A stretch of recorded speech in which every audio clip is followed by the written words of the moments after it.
कृषि उत्पादन के अलावा तत्कालीन अर्थव्यवस्था में खेती से प्राप्त उपज के अतिरिक्त कृषि पर आधारित या उससे संलग्न कई अन्य उद्योगों और काम धंधों का भी अपना योगदान था। ग्रामीण क्षेत्रों में कताई बुनाई, बढ़ईगिरी, फल उगाने आदि जैसे कई काम प्रचलित थे। ये काम प्रायः फसलों के बीच के खाली समय में या फिर उसके साथ साथ लघु उद्योगों के रूप में किए जाते थे। इन आर्थिक स्थितियों में भूमि कर व्यवस्था का विशेष स्थान होना स्वाभाविक था।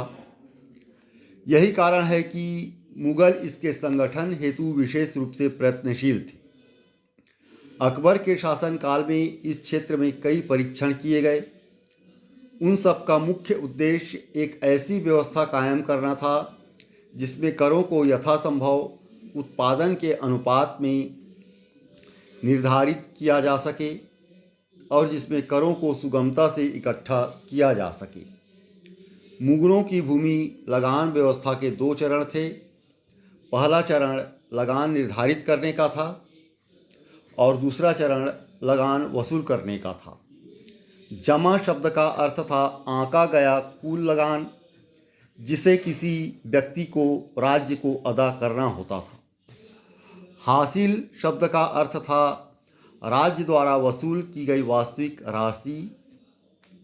हासिल कभी कभी जमा के बराबर ही होता था।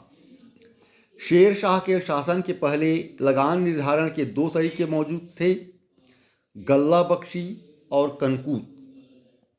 कनकूत लगान निर्धारित करने का अपेक्षाकृत ज़्यादा परिष्कृत तरीका था। शेर शाह ने कनकूत में थोड़ा सुधार किया और सुधार के बाद कनकूत जब्ती में परिवर्तित हो गया।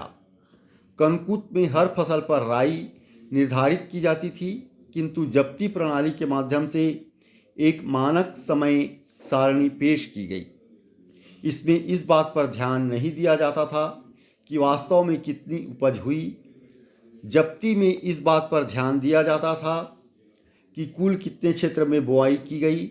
सूची में प्रत्येक फसल के लिए अच्छी, मंझौली और खराब उपज दर्ज की जाती थी और उसके बाद उनका औसत निकाला जाता था। इस औसत का 1/3 भाग राज्य को राजस्व के रूप में दिया जाता था। राज्य का हिस्सा पहले जिन्स में निर्धारित किया जाता था और बाद में नकदी में। अकबर प्रशासन ने शुरू से ही शेर शाह द्वारा निर्धारित राय को स्वीकार कर लिया, लेकिन इस प्रणाली में एक त्रुटि यह थी कि साम्राज्य के विभिन्न प्रांतों में एक ही मूल्य योजना लागू की गई थी। इसका अर्थ यह था कि किसान की लगान अदा करने की क्षमता और जिस जमा पर जागीरदारों को भूमि सौंपी गई थी में व्यापक असंगति पैदा हो गई थी।